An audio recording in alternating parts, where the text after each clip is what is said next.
ലൈലത്തുൽ ഖദറിന് എന്താണ് ഇത്രയും വലിയ പ്രത്യേകത എന്നറിയോ?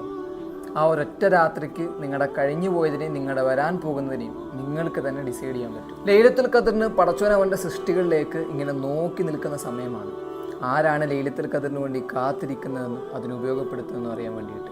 കാരണം ഒരു സൂറത്ത് തന്നെ പടച്ചോൻ ഈ രാത്രിക്ക് വേണ്ടി മാറ്റി വെച്ചിട്ടുണ്ട്. ലൈലത്തുൽ ഖദറിൻ്റെ അന്ന് രാത്രി ഈ ഒരു വർഷം ആരൊക്കെ ജീവിക്കും, ആരൊക്കെ മരിക്കും, ആർക്കൊക്കെ രോഗം വരും, ആർക്കൊക്കെ ശിഫയാകും എന്ന് തുടങ്ങി എല്ലാ കാര്യങ്ങളും പടച്ചോൻ എഴുതി വെക്കും.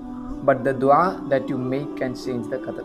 നിങ്ങൾ ആ രാത്രി പടച്ചോനോട് ചെയ്യുന്ന ഓരോ പ്രാർത്ഥനയ്ക്കും നിങ്ങളുടെ ഖദറിന് നിങ്ങൾക്ക് തന്നെ എഴുതി വെക്കാൻ പറ്റും. പിന്നെ എന്തുകൊണ്ടായിരിക്കും വെറും ഒരു സെക്കൻഡിന് 23 മണിക്കൂറിനേക്കാളും, വെറും ഒരു മിനിറ്റിന് 58 ദിവസത്തിനേക്കാളും, ഒരു മണിക്കൂറിന് 9 വർഷത്തിനേക്കാളും പ്രാധാന്യമുള്ള ലൈലത്തുൽ ഖദർ എന്നാണെന്ന് പടച്ചോൻ പറയാതിരുന്നത്? ഉത്തരം വളരെ സിമ്പിളാണ്. എന്തൊരു കാരണം കൊണ്ടാണോ പടച്ചോൻ മരണം എന്നാണെന്ന് പറയാതിരുന്നത്, അതേ കാരണം കൊണ്ട് തന്നെയാണ് ലൈലത്തുൽ ഖദർ എന്നാണെന്ന് പറയാതിരുന്നത്. സോ ഓരോ രാത്രിയും നമ്മൾ ലൈലത്തുൽ ഖദറിനെ പ്രതീക്ഷിച്ച് പടച്ചോന് വേണ്ടി കാത്തിരിക്കണം. ആ കാത്തിരിപ്പിന് ഫലമുണ്ടായാൽ ഈ ലോകത്തിലെ ഏറ്റവും വലിയ വിജയി നമ്മളായിരിക്കും.